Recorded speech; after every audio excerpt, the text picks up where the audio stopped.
तेरा तो गेम बजाना पड़ेगा। तो अपनी आवाज को सप्रेस करके कहानी शुरू होती है टोनी के प्यो से, जो कि आर कैरेक्टर बना रहा होता है। लेकिन बनाते बनाते वो अकेला नहीं होता, उसके साथ कोई एक रूसी होता है। रूसी होता है, जो कि बहुत हद तक उसकी हेल्प करता है और बहुत हद तक वो कामयाब भी हो जाता है। लेकिन जब वो उस आर कैरेक्टर को लेके गलत कामों में इस्तेमाल करने की कोशिश करता है, तो टोनी का प्यो उसके ऊपर यूएसए में उसका चला हराम कर देता है और फिर उसे आई थिंक मॉस्को में फेंकवा देता है। फिर वो उसका बेटा भी क्रिमिनल होता है ऑब्वियसली, और जब वो बड़ा होता है और on the other hand Tony भी बड़ा हो चुका होता है और अपनी जिंदगी के आखिरी मोमेंट्स में अपने बेटे को देख के फौत हो जाता है। इसको विप्लैश को बहुत ज्यादा गुस्सा आ रहा होता है। फिर वो टोनी के पीछे पड़ जाता है। बिल है कि मसला हम दोनों के वालिद ने किया था, लेकिन पूरा हम दो बेटिंग करेंगे।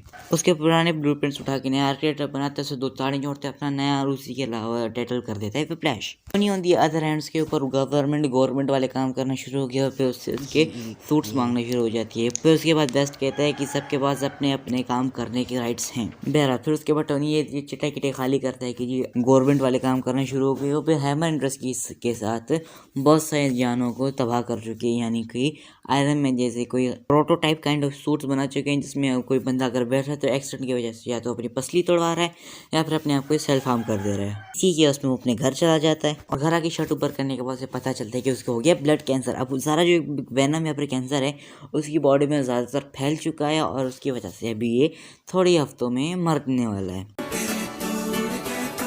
अपनी ज़िंदगी की आखिरी पल खुशी से और यादगार करके मरना चाहते हैं, बिकॉज ये थी उसको आफ्टर लाइफ में कोई इंटरेस्ट नहीं है या फिर बिलीव नहीं है। तो फिर ये कार रेसिंग में बढ़ जाता है। फिर on the other hand whiplash enjoy करके स्टेल्थ होकर उसी रेसिंग वाली जगह पे आता है। फिर जब टोनी उसके सामने आता है तो उसके ऊपर हमला कर देता है। मार्क 47 के प्रोटोटाइप यानी मार्क 5 को टोनी पहनता है, विप्लैश को आता है, फिर उसे पुलिस के हवाले कर देता है। आर्क देख के वो उसकी फट जाती है, बिलैक के तो मेरे ही जैसा, फिर उसे विप्लैश से मिलने चला जाता है। उसे आर्क में 10,000 मसले होते हैं और फिर उसे बताते हैं कि तुम इन सारे मसलों को ठीक कैसे कर सकते हो। ऑन दी अदर हैंड 2-3 दिनों के बाद उसकी बर्थडे होती है। बर्थडे को वो पूरी तरह यादगार करके मरना चाहता है, तो इसी वजह से वो अपना आयरन मैन सूट पहनता है और फिर सारे लोगों के बीच में चेपना करना शुरू कर देता है। टोनी को रोकने के लिए रोडी उसका मार्क 2 आर्मर पहन लेता है। और पहली बात मेरा यही मासूमाना सवाल है, ये बुर्ज खलीफा जितना बड़ा ये 2 फीट के आर्मर में घुसा कैसे? पहले मुझे कोई ये बात पता है कि दोनों में इतना हाइट। दोनों फिर उसके बाद लड़ते हैं। फिर in the end of the fight Tony बिला के ले जा सूट, आई डोंट गिव, तो ले जा। फिर उसके बाद रोडी वही सूट लेके आर्मी के पास जाता है। गवर्नमेंट का काम नहीं है। अच्छा, गवर्नमेंट जो होती है ना हमारे पाकिस्तान में चलती है, 12 मुल्कों में ज्यादातर गवर्नमेंट चलती है और मूवी में इन्होंने गवर्नमेंट को गवर्नमेंट वाले काम कर दिया है। तो यू गेट माई पॉइंट। उनके तबाहशुदा घर में उससे मिलने के लिए निक फ्यूरी आ जाते हैं। अरे मैं सही में बता, जब भी निक फ्यूरी कहता हूँ इट साउंड्स वेरी छोड़े इसको। फिर उसके बाद टोनी अपने प्यो की कुछ बची हुई वीडियोस वगैरह देख रहे हो। इन the end of the video का प्यो से कहते हैं कि I am proud of you.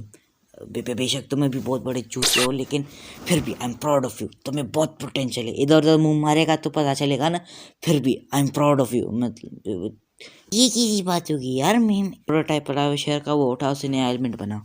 All the best. Tony यही करता है, जब पेपर से मिलने जाता है तो उसे वही शेयर का प्रोटोटाइप मिलता है। फिर उससे 2+2 करके अपना एआई भगा के अपनी फिजिक्स चिपका के एक नया एलिमेंट बना देता है।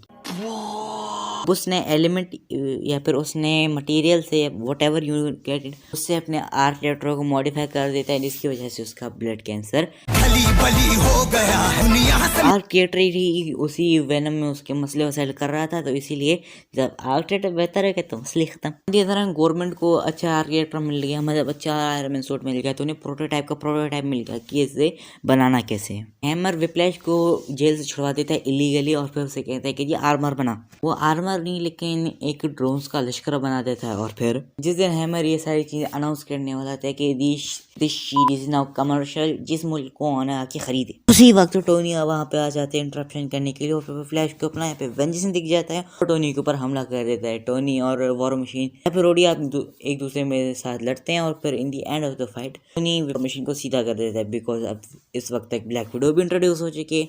तो ऑब्वियसली कोडिंग शोडिंग करके ब्लैक विडो ही वॉर मशीन को सीधा कर देती है। अभी तो यहाँ पे कोडिंग शोडिंग करके सारे ड्रोन्स को सेल्फ डिस्ट्रक्ट कर देना नहीं जी, इनको बैटर्स दिखाना है। फिर उसके बाद टोनी और रोडे सारे लश्कर को तबाह कर दे। फिर उसके बाद in the end of the fight Whiplash आता है।